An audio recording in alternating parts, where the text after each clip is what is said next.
कहानी नीरू की है। पंजाब की नीरू की शादी दिल्ली के राहुल से होती है। दिल्ली कितना बड़ा शहर है ना, लेकिन आप लोगों का घर तो बहुत छोटा है। हमारे पंजाब में तो ये बड़े बड़े घर होते हैं कि मजा ही आ जाता है। कोई बात नहीं नीरू, मैं भी तुम्हारे लिए बहुत बड़ा मकान बनाऊंगा बहुत जल्दी। नीरू के पिता जहाँ पंजाब के जाने माने व्यापारी थे, वहीं उसका पति राहुल दिल्ली में एक सिंपल नौकरी करता था। माँ, यहाँ तो घी मक्खन इतना महंगा है कि क्या बताऊं। मैं तो तरस ही जाती हूँ घी खाने के लिए। नीरू की माँ को ये सुनकर बहुत दुख होता है। मेरी बेटी को घी नसीब नहीं हो रहा है और ये बहू यहाँ बैठकर घी में शक्कर डाल रही है। देख वनिता, मैं साफ कह रही हूँ, इस घर में जितना घी आएगा उतना ही मेरी बेटी के घर दिल्ली भी जाएगा। अरे ये क्या बात होती है माँ जी? बेटी का उतना ही करो जो अच्छा लगे। अब क्या मायके से घी और मक्खन तक की सप्लाई करोगी आप? हाँ, मेरी बेटी किसी चीज को तरसे मुझसे बर्दाश्त नहीं होता। अब क्या था, नीरू के मायके में 2 किलो घी आता तो 2 किलो दिल्ली जाता नीरू के पास। एक दिन, माँ बड़ी गर्मी पड़ती है दिल्ली में। इस घर में तो एक ही एसी है और वो भी ड्राइंग रूम में। सारा परिवार एक ही कमरे में सोता है। हाँ बेटा, वो तो हर घर की कहानी है। यहाँ भी एक ही एसी है। अरे बिल इतना आता है कि क्या बोलूं। तभी वहां राकेश आ जाता है। माँ, थोड़ी देर में यहाँ कुछ प्लम्बर आएंगे मेरे कमरे में एसी लगाने। जरा ध्यान से लगवा देना ना माँ। ओए, ऐसे कैसे तेरे कमरे में एसी लगेगा? हाँ राकेश, एक बार बात तो कर लेता। अरे पापा, वो वनिता को गर्मी में नींद नहीं आती। ड्राइंग रूम में सबके साथ सोने में वो अनकंफर्टेबल है, इसलिए। अरे पूरे परिवार के साथ वहां तेरी बहन नीरू भी तो सोती है। वो नहीं हो रही क्या अनकंफर्टेबल?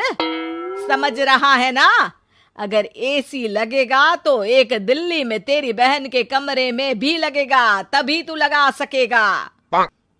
राकेश वनिता को सारी बात बताता है। वनिता करती भी क्या, मन मारकर बैठ जाती है। माँ, ये लोग ठीक नहीं है, क्या करूं मैं? अरे बेटी, यहाँ आ जा, तू यहाँ आकर रह ले। अरे छोड़ दे ऐसे पति को। कैसे छोड़ दूं माँ? समाज क्या कहेगा, लोग क्या कहेंगे? वैसे भी मेरा एक बेटा है मयंक। अरे हटा बेटा, तेरी उम्र ही क्या है, इतनी परेशान रहेगी तो काम कैसे चलेगा। खैर, बात आई गई हो जाती है। माँ को लगता है कि नीरू ठीक है, तो वहीं नीरू के मन में एक ही लाइन चल रही होती है, यहाँ आजा। माँ ने तो बोल ही दिया है कि यहाँ आजा। बस मयंक थोड़ा सा बड़ा हो जाए, इन गरीबों को छोड़कर मैं वापस माँ के पास ही चली जाऊंगी। वो इसी सोच में बाजार में चल रही थी कि मैम, आपका दुपट्टा जमीन को छू रहा है। नीरू जैसे ही उस लड़की की तरफ देखती है, देखती ही रह जाती है। हाय रे, कितना सुंदर लड़का है ये। अब क्या हुआ? मैंने कहा आपका दुपट्टा। तो खुद ही उठाकर दे दो ना। लड़का समझ जाता है कि नीरू उस पर फिदा हो चुकी है। वो उससे उसका नंबर लेकर चला जाता है। अब क्या था, नीरू और रोहित में लगातार बातें होने लगती है। मैं हरियाणा का रहने वाला हूँ, यहाँ एक बड़ी कंपनी का मैनेजर हूँ। अच्छा, और कितने बच्चे हैं तुम्हारे? बच्चे? अरे मेरी तो शादी भी नहीं हुई है। तुम बताओ, शादी करोगी? नीरू शर्मा जाती है। अब लेकिन मैं तो पहले से ही शादीशुदा हूँ। मुझे फर्क नहीं पड़ता, बस तुम शादी कर लो, भाग चलते हैं। बहुत पैसे वाला हूँ मैं, हमेशा खुश रखूंगा तुम्हें। नीरू रोहित से मिलकर सारा प्लान बना लेती है और फिर एक दिन घर से भाग जाती है। दोनों शादी कर लेते हैं। शादी के बाद, क्या बात है नीरू, तुम्हें परेशान सा देखता हूँ, सब ठीक तो है ना?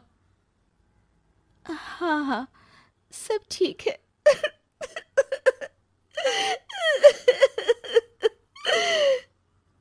ये कहते कहते ही वो रोने लगती है।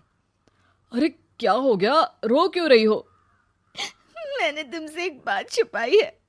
और वही बात अब मुझे परेशान कर रही है। रोहित, मेरा एक बेटा भी है, उसका नाम मयंक है।